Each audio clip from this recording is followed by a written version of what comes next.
go click the button. Hello, hello, everyone. Hi there. Welcome to Teacher Tuesday. I hope you guys are having an amazing day so far.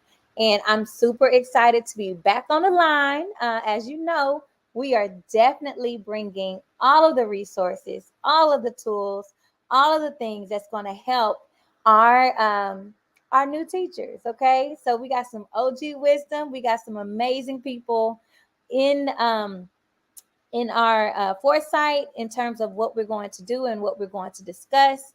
I would love to hear from you guys. So go ahead and put something in the chat. Go ahead and say hello, hello in the chat as you guys are joining in for our Teacher Talk Tuesday. Okay. Again, today we're going to talk about Edu-Venture, navigating school culture. What does it look like as it pertains to instruction? What does it look like as it pertains to making sure you're acclimating to a campus, getting accustomed to what they're expecting of you. And it can be a little stressful, right? Because you don't really know the vibes until you get there. And I'm super excited to bring on one of my favorite people, Amber, the principal mommy, who's going to share some insight. Okay, so again, show us a little love. Let me see who is here and ready to go because we've had some amazing talks. Okay, we've had a lot of people come in and just open themselves up for learning, right? I've had some new teachers. I've had people who've been in the game for about 2 or 3 years, and I've had some OGs who've learned a lot, okay, from our previous conversations. And I'm super excited for you guys to join the summer series, Teacher Talk. And I'm going to give you a moment to go ahead and just chime in and jump in into the party. Yes, indeed. And here we go. Let's see who is in the chat so I can go ahead and give you a little love. In case you didn't know, I'm Taji, the teacher's teacher. And I thought it would be extremely important for us to just come in during the summer, provide some resources, figure out ways to be able to equip our new teachers with a little wisdom. When I was a first year teacher, it really mattered to me. I had an amazing support system of OGs who poured into me, and we want to continue to do the same thing on the same day of the week, which is Teacher Tuesday. So I see you guys. Go ahead and say something in the chat. I definitely see you here, ready to go, and then we're going to get started in just a moment.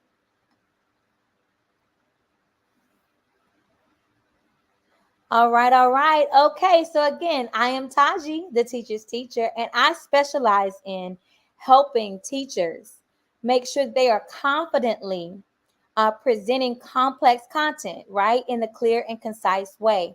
You know what? It is a science to this. Teaching is not quite easy to everyone. And so it takes a little confidence, it takes knowing your content and being able to make it malleable so that your students are able to be successful in the classroom. And I understand that. And we started with some resources as it pertains to what does that look like in the classroom and what are some good tidbits that you can add into your toolbox that's going to help you grow and glow in the classroom. Okay, so that's our goal.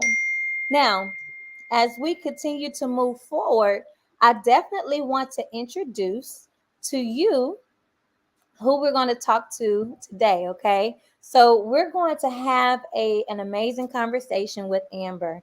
Amber is also known as Principal Mommy. Now, I'm so inspired because I had the opportunity to meet Amber when I was in Teach for America. So I started in Teach for America, where I was really trying to figure out what's going on. And so one amazing thing about Teach for America is that they bridge you into other alumni who also did the program and who has been successful. And so I just remember, I think our first conversation was, I don't even think we knew we were a part of Teach for America yet. We had a mutual friend, my line sister, and she's really cool with her as well. And then we end up seeing each other at an event. and she was inspiring me to go into the leadership program because she did the Aspiring Leaders program. And I thought that that was something that was very encouraging. I also felt as if there was a sense of empowerment. And I thought, for her to have gone through the program, not only grow as a school leader, but also encourage me to continue to move forward. And I've just watched her as a mom, I've watched her flourish just as an advocate for education, specifically in literacy and early childhood education. And I'm just super excited about what she has to offer and just the light that she's going to bring to our Teacher Tuesday. And so I definitely want to just give you an opportunity to meet Amber, and I'm going to bring her to the stage. So let's go. Hey, Amber, how are Hey, you? Taji, girl, that was the sweetest introduction. I'm doing well. We go way back though. I'm like, yes, we. It's been a minute. What I'm like, I think about I it don't because even time know. just passes by so fast. But I think I remember meeting you right after you had your twins. Okay, so that was 2015. Yeah, yeah. So that was like literally a minute ago. So I'm Uh-huh. super excited to just have you, Amber. I know that you'll be able to provide just some amazing insight and really just give us some clarity of how a new teacher can acclimate to a campus where they have a brand new team, they have a brand new curriculum, and how do they adjust to the expectations. But before we get there, I want to give you an opportunity to just kind of share with us who you are, what's your teaching story, and how did you actually get into the game? Yes. So my name is Amber Shields, and I'm so excited to be here with you all tonight. I became a teacher, honestly, Taji, by accident. I was a teacher's child, and I was like, I will never be a teacher. Like, I'm not going to be a teacher. I saw my dad serve as a teacher as well as an administrator, and I never thought that education was in the cards for me. I honestly wanted to be an attorney through high school and through college, but it was my senior year in college where I had a conversation with the Teach for America recruiter, and as we were talking, he was asking me my goals and my dreams for myself. And I told him I was very interested in education, but I wanted to go about it a different way, through the legal field. And he encouraged me. He was like, get some on the ground experience so you understand. And it's an opportunity for you to give back. You can think about all the teachers who've impacted your life. And so I decided to apply for Teach for America. And it was one of the best decisions I made. And it gave me the opportunity to become a kindergarten teacher. Actually, I started teaching in Fort Worth as a founding teacher, and that was a very unique experience because it was the first year the campus was open, and it was also only 5 teachers. And you talk about OGs, we didn't have any OGs. We were all new teachers, and so I understand the importance of having that wisdom available to you on your campus because I didn't have that. Hmm. Hmm. That's good. So you said that you didn't have everybody was like brand new teachers, and y'all was just trying to figure it out together. Everybody was brand new, first year teachers. I was like, whose bright idea was this? This is a disaster. Oh my gosh, I can only imagine. Like, think about it. How did you feel walking into the first day of school and trying to figure out how to just teach the kids, especially such younger kids? So I honestly, the building did not open until, like, the building was, because it was a new building. It was a brand new building. It wasn't Mhm. finished. So I remember us going on Saturday and Sunday to like finish setting up our classrooms, making sure we were ready for the first day of school. And I was just completely like, I really didn't know what to expect. I'm like, okay, I know tomorrow they're going to be 25 5-year-olds sitting in this classroom. Am I ready for that? Do I have a plan? And luckily, I did have, you mentioned your support system. I had an instructional Mhm. coach as well as the campus leadership, and they were providing support, but I don't think there's anything like stepping into that classroom on the first day when the door closes and it's just you. And it's like, oh, I'm by myself now. Oh my gosh. I can only imagine. I can recall my first year teaching. The first few months wasn't bad because I was teaching seventh grade, but I abruptly Okay. had to switch to a new content, right? And I think I mentioned this earlier, but oh my goodness, when I tell you my principal told me on a Thursday that I was teaching eighth grade on a Monday because I had took off on that Friday. So the moment I switched into that new content, all of a sudden I would get like 10 people just coming inside my classroom and observing me at one time. And I can only I was just remember like, oh my goodness, like my chest would be tight and everything. It Mhm. was just kind of like, are they looking at the kids? Are they looking at me? And then some of the kids started cutting up, and I'm over here like, what am I supposed to do? And I just had this out of body experience where I was just every morning I would be uptight about a walk. Mhm. And I can That's imagine, so like, yeah. did you have that as a first year teacher? Oh, yes, I had a very similar experience. So I actually started teaching in a charter school system, and in charters, oftentimes they divide like the instructional responsibilities from the operations. So, like in Mm-hmm. districts, the AP may be responsible for operations and instruction, but here at this campus, the only thing that they did was instruction. So that Oh, first year, wow. because we were so small, we got observed daily. And so honestly, I thought that was the norm because again, it's only five classrooms at this campus because the plan is for it to build out each year that it was open. And so we would get observed sometimes in the morning and the afternoon. And I was just like, you just had to be ready.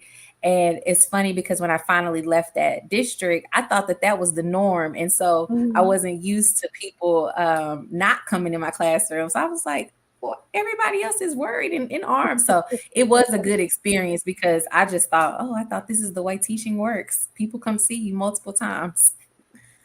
And it's actually not. So how did you transition when you left the campus that you started from and went to the new campus? How did you transition into the expectations in terms of the instructional expectations of that campus? So a lot of the things that the first campus I worked in, some of the systems they had around lesson planning and what Mm-hmm. instruction should look like, the new district that I shifted to was beginning to usher in that era of instructional expectations, and so a lot Mm-hmm. of it was not new to me. Um, I think that I came in just doing what I did in my old school. And for Mm-hmm. me, that worked because those expectations kind of matched. I will never forget, like the multiple response strategies was really Oh big at yeah. that time, and using Yeah. that to engage students, whether it be a whip around or a turn and talk. I taught kindergarten, so we used to turn and talk all the time. And so I remember the other teachers on my team, because I transitioned to teaching third grade, they were like, what? When do you do that? Like, how do you know that? And so some of those strategies I was already accustomed to. But the Mm-hmm. other thing that really helped me was seeing some of the best teachers teach. And I think that that's when teaching Mm-hmm. honestly clicked for me within my first year. Because I was like, everybody here is a first year teacher. Can I go to another campus and observe somebody? Right. I just need to see it. And at that time, also YouTube teachers were very big. We didn't have TikTok back then, but some people would post videos of themselves teaching, and I'm like, okay, now I understand. Like these are some of the strategies that I can implement. And so, Mhm. if you are a visual learner, I think that that always helps to be able to see other people. Absolutely. And I was that teacher. I was that teacher in the PLCs, asking, "Can you model that, please?"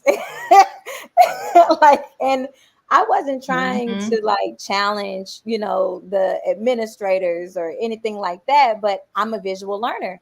I needed to see what did it look like. What do you mean by um, doing a lab? Because I have a science background. So how do I do a lab in class, or how do I actively monitor, like all of these different things that I just wasn't aware of.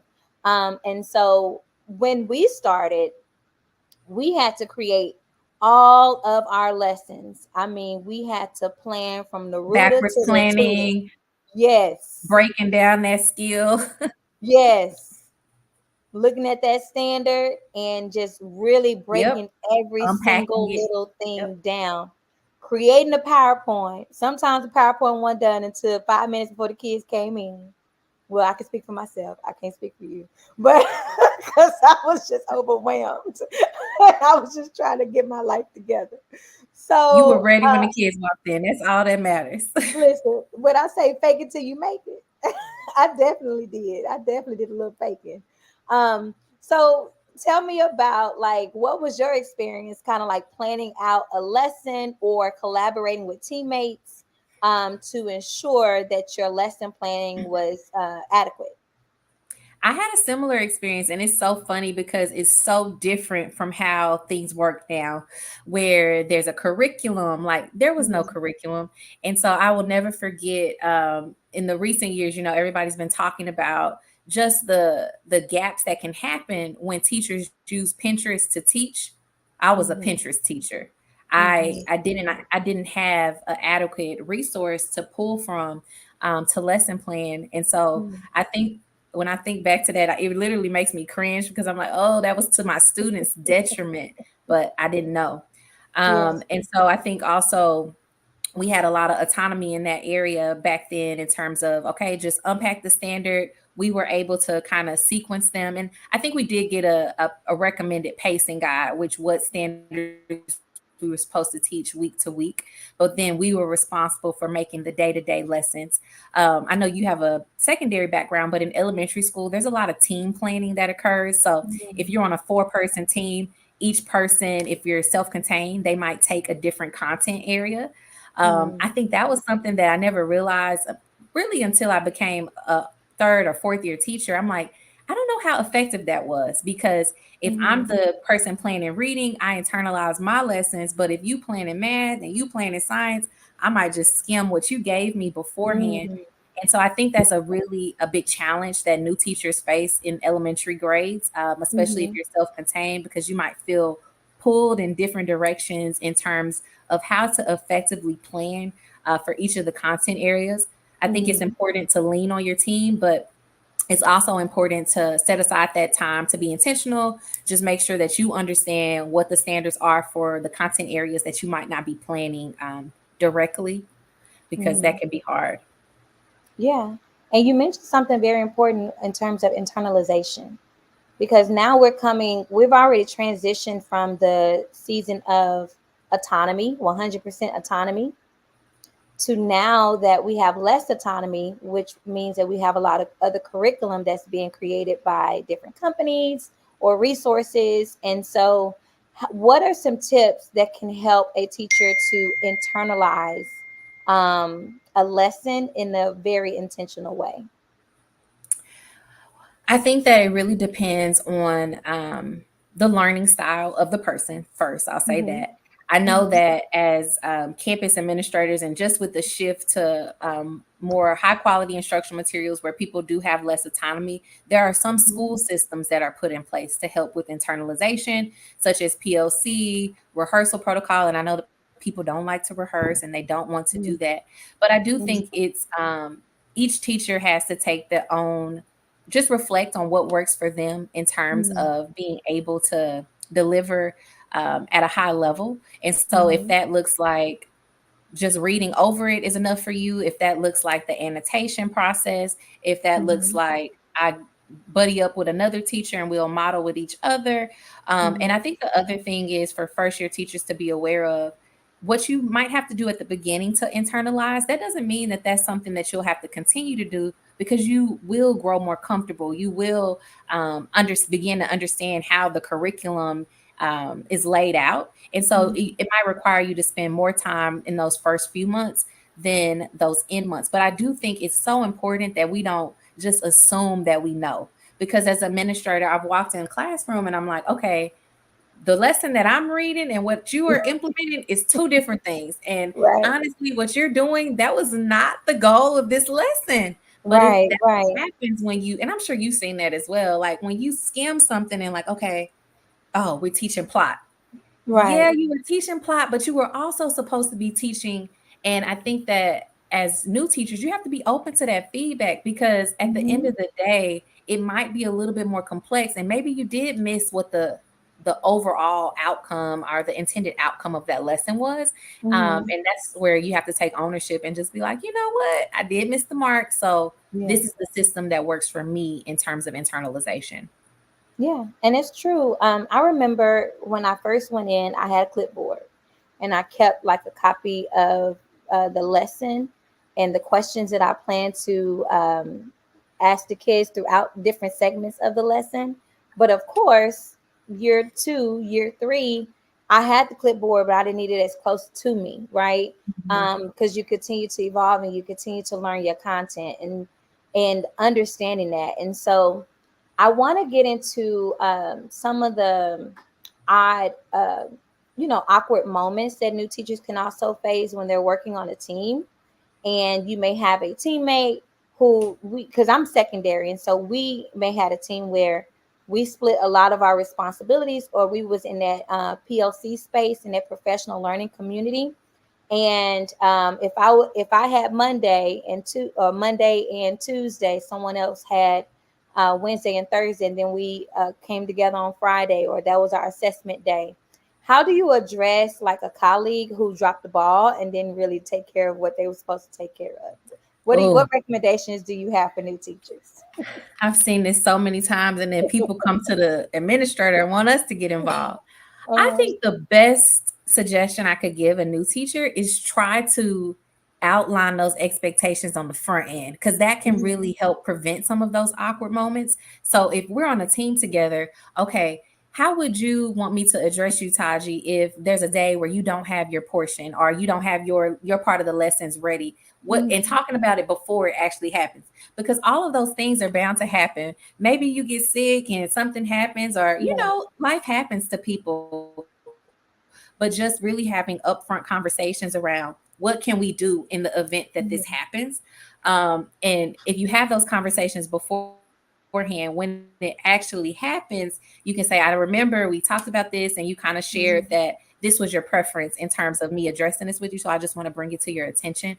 I really encourage first year teachers, don't let it slide, because you might want to be like, oh, well, maybe, and then it'll happen again. And then you're like, you have a yeah, pattern. So I don't think you have to approach it like aggressively, but mhm, colleague to colleague, just understanding that in terms of us respecting each other and making sure that each of us are set up for success. Like, I mhm, understand that you need me to do my part, and I need you to do your part. So how can we work together, or how can we best work together in the event that something changes and we need to come up with a new system? Like, let's talk about how the system is working, because that happens in elementary as well, where mhm, sometimes when you're splitting content areas, certain teachers might want to switch. So let's say I plan reading the first 6 weeks, and then the second 6 weeks, you're like, no, I want to plan reading. And so that could sometimes be a disagreement as oh, wow. well. But some of that has kind of been reduced since with the new having the curriculum pre-made, but Mhm, there's still a level of internalization that definitely needs to happen, even when mhm. we're using curriculum that's already scripted. Absolutely. I like how you mentioned that it's good to have those conversations up front in terms of like how do you prefer to be communicated with in case something like this comes up and things of that nature. Switching over to the administrative responsibilities or expectations. When I was a first year teacher, my AP came in my room with a tripod, Mhm. okay, and his cell phone set up on the tripod and recorded my lessons. And I remember as I transitioned into becoming an administrator, me recording a lesson, I received a lot of feedback from teachers saying that they had an instant like anxiety, or they did not know how to process that. It seemed as if it was aggressive. And just to give a little context, my school was improvement required, and so we had to make sure that whatever significant changes or gaps had to be addressed within a year or two. So we didn't have a lot of time to really turn. We really had to turn that campus around very quickly. And one of the cultural norms is that your lessons are going to be recorded, and you should expect that. So, how would you help a new teacher acclimate to that type of culture, or what is your experience as it pertains to that? Yeah, I definitely remember recording being a practice in the campuses that I've worked in as well. But I think before I even respond to like, how to prepare new teachers for that, just a message to administrators: when Mhm, we're using recording as a tool, it can be very powerful. However, you really do have to set the stage for mhm, practices like that, right? yeah, So if you have a new teacher academy, if as you're onboarding teachers, you should talk to them about, At our campus, we really value observations. We value getting in and Mhm. seeing the teaching and the learning occurring. We do that in a couple of ways. We do that through face to face observations. We might also do that through video observations. What do we do with the video observations after? Like just making sure people understand what the system is, because so often I think some of these negative feelings, and granted, I definitely understand maybe not wanting to be recorded or the anxiety that that might produce for people, but if you haven't established the system in a way where people understand the rationale behind it, they Mhm. understand how it supports like your campus culture of improvement, if that's one of your values, like we value improvement, we want to get better, and we have to get better faster. Like all of that should be laid out by an administrator. So it should never be Mhm. left to a teacher to figure out like, oh, this feels weird because they didn't really explain to me the purpose of it. So I would really encourage administrators to make sure if you're using video recording to do so in a way to where people understand how that is supportive of your school's culture. Mhm. That's For the good. teachers who are experiencing being recorded, um, I think we have to have a growth mindset as educators, right? And I Mhm. think that that's something that honestly cannot be taught. You really have to be, it has to be something that you're working to hone on your own, or some people just Mhm. have it naturally. Like they want to get better, they don't, Yeah. they'll do it by any means necessary. Mhm. Um, and just center it back on the kids. So despite the discomfort that it may cause us as adults, there are some decisions in education that may have to be made and tools and strategies that may have to be used because they are in the service of improving outcomes for students. And so when Yeah. we keep that students focused mindset, then I think that that should be what is what drives their feelings versus like, oh, me. Absolutely. Absolutely. I'm going to pose a quick question to you because I want to hear. I know we've been talking already, but I definitely want to hear, how does school culture and lesson planning connect to you? And what would you like to share with some of our newbies? Yes. So one of the things that I think when I hear the word culture, I think is very loaded. And if you're new to education or you're just new to working in organizations, you might wonder like, what does Mm-hmm. that word mean? So I think there are five components of school culture. It's Mm-hmm. fundamental beliefs, shared values, norms, patterns of behavior, and then that tangible evidence. And so I think lesson planning is a great example. It falls into several of those categories, and Mm-hmm. whether or not a school has positive school culture, lesson planning could be a component that makes people have a negative experience with the culture.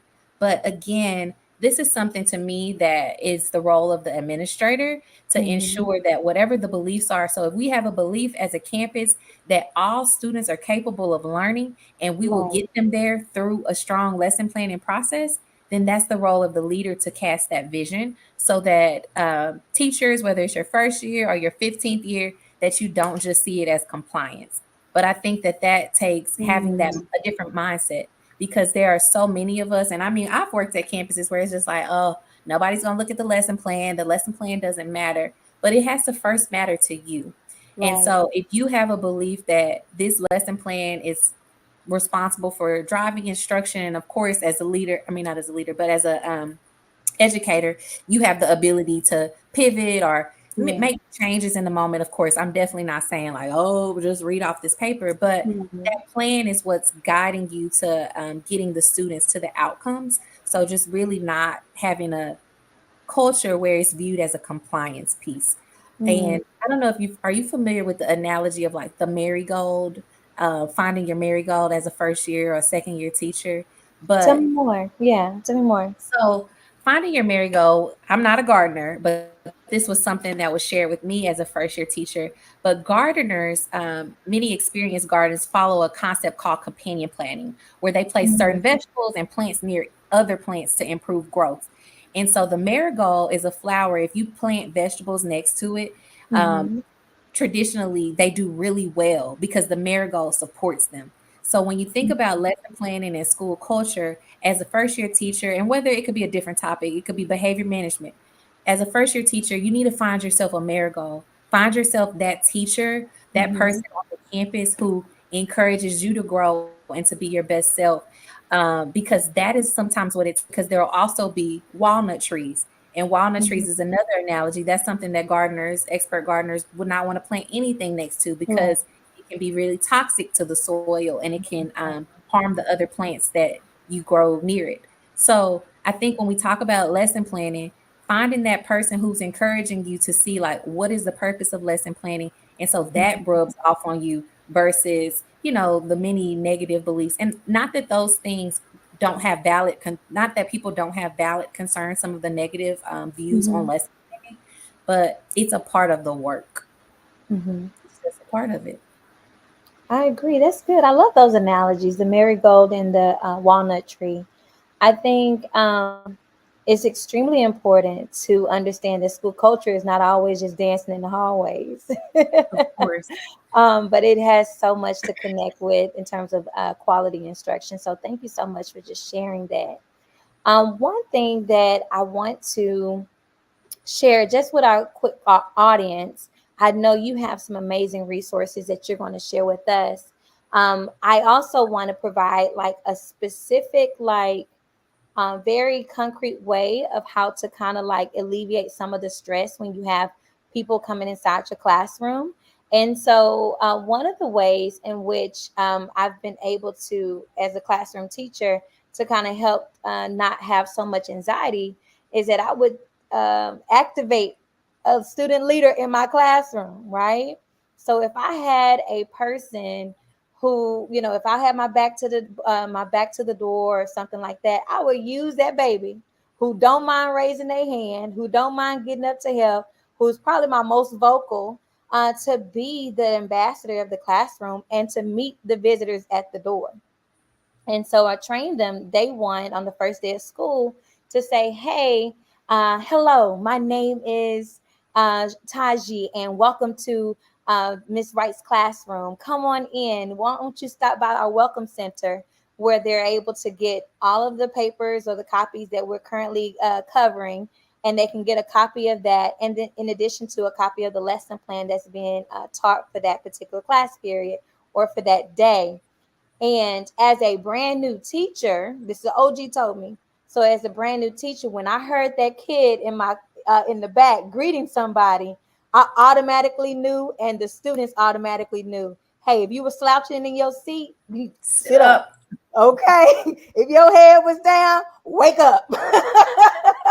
It's showtime. And I don't mean like showtime in a terrible way, but I need you to show your best self. Like, I know you, I see you every day, I love on you every single day. But when we have visitors in the classroom, they may not know that about you. So this is your time to shine. And so I definitely want to just kind of like put that tidbit in a brand new teacher's toolkit, because I want to provide some resources as it pertains to how to set up your welcome center.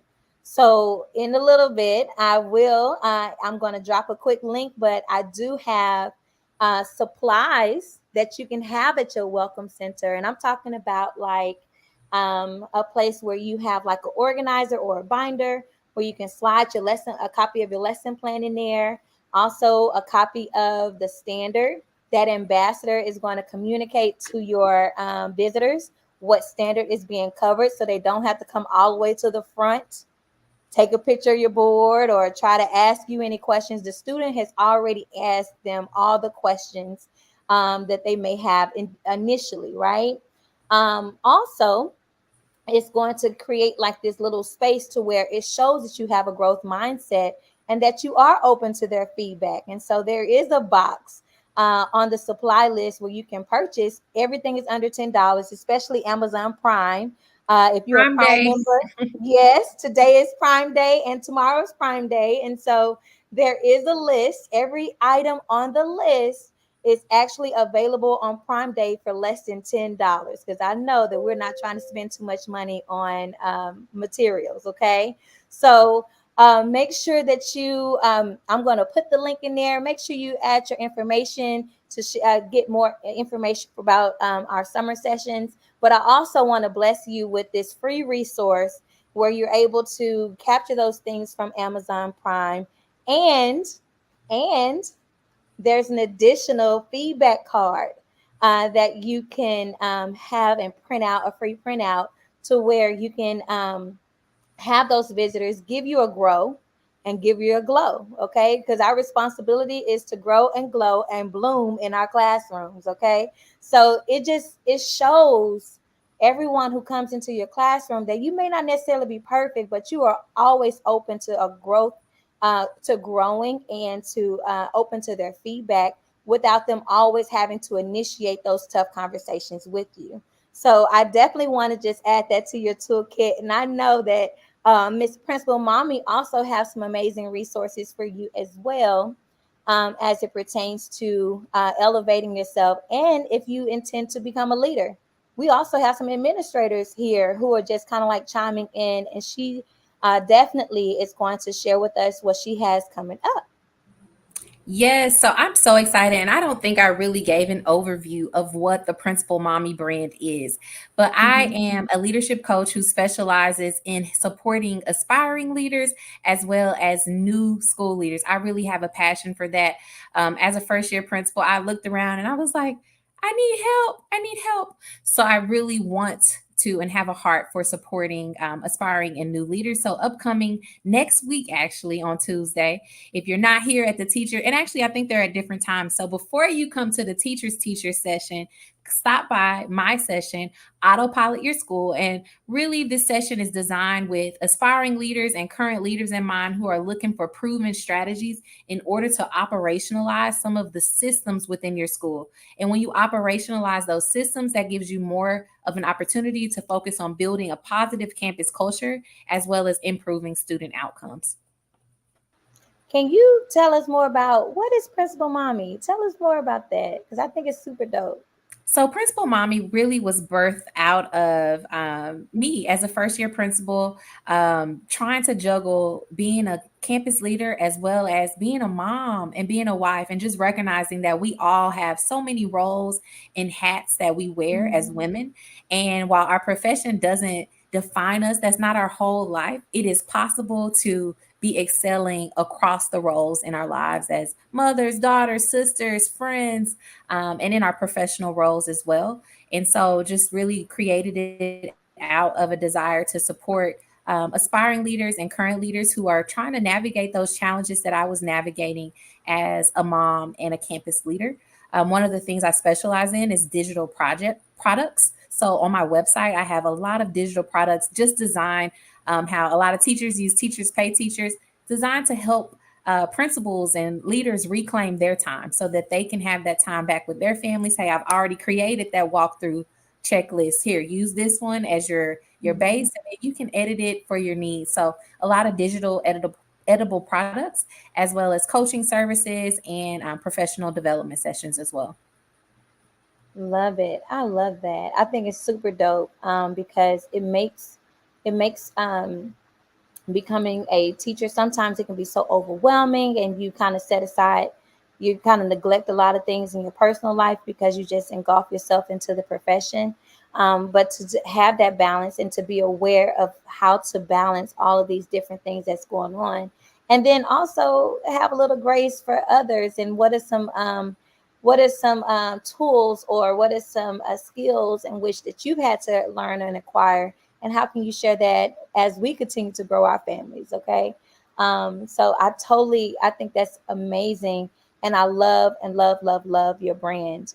How can before we end, I don't want to end very abruptly, but I do want to make sure that people are aware of how they can continue to learn more about your platform and what you offer, and learn more about education as it pertains to everything, all the things that you are advocating for our kids. So, how can people stay in contact with you?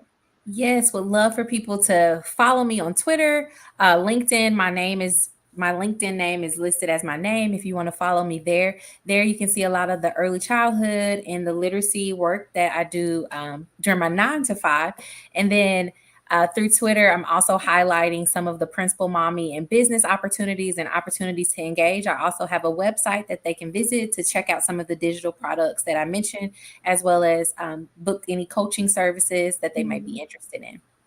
Oh, cool, cool, cool. So, what is some last tidbits of tips that you want to leave our new teachers with? What is something that you want to just pour into, or what are some things you want to say to them to kind of pour into them? Yes, I would say, first of all, congratulations for choosing one of the best professions that there is. I'm not going to say it's one of the easiest professions, but I'm going to say it's one of the best professions because we know that out of all of the into their students. And so you have a very unique opportunity. And while every day won't be amazing, some days will be downright Mhm. hard. You have a community of people who are encouraging you and know the value Mhm. of the work that you will do as an educator. So I will Mhm. say be kind to yourself, give yourself grace, know that each year you get a little bit better, and it's okay not to know it all and to ask people for help. So find those people that can be your village. Find your marigolds that you can go to in times when times are difficult. Seek Yes. people out for advice and just exercise humility because this is all about learning. It's about students learning, but it's about you learning as well as you go about your first year or your second year of teaching. That's good. And I appreciate your time and just like all of the tidbits that you were able to provide as it pertains to just finding your marigold, right? And connecting to just the sense of community and making that very tangible for us to understand. I'm super excited, y'all. I literally just dropped in the chat the link to Amber's Principal Mommy's webinar. Make sure that you are registering for this event. Make sure that you are sharing this event. I don't have just new teachers and veterans. I have people on here who are novice teachers who aspire to be school leaders.